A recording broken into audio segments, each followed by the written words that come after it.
So in your work with people, what do you find is in a sense, can the coach for certain people replace the guru, or do you still feel that there's a critical role for both?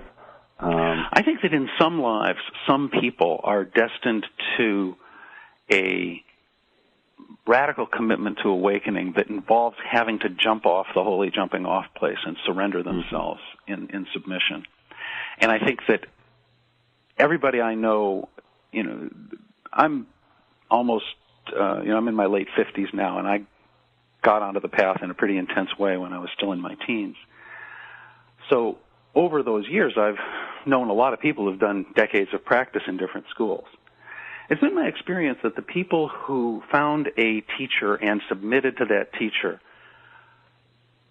ended up with some recovery that they had to do later. They got confused. They got trips laid on them. They had their boundaries violated. But they grew, and they were transformed.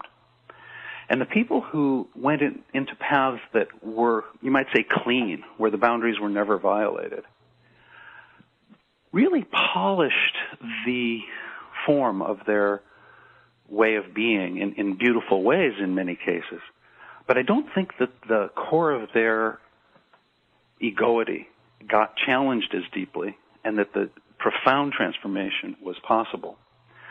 So I tend to be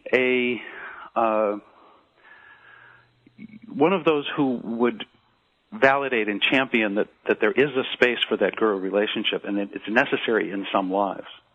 However, it's undeniable that it's not going to happen in most people's lives. Most people have so many antibodies, and there's almost a consensus in the contemporary spiritual conversation that gurus and guruism is a something we're leaving behind. And you have to feel really, really right about it before you do it. So in most cases, people won't have a guru. And I'm interested in what we can do when we have less authority. Sally Kempton said some wonderful things about how the less submission, the lack of submission, or the limits on submission that tend to apply these days present some interesting opportunities and possibilities, but also constraints. And I think we need to pioneer ways that people can get past their own blind spots. After all, if you're steering the ship of your own spiritual practice, the person with the least insight into your blind spots is always in charge. Right.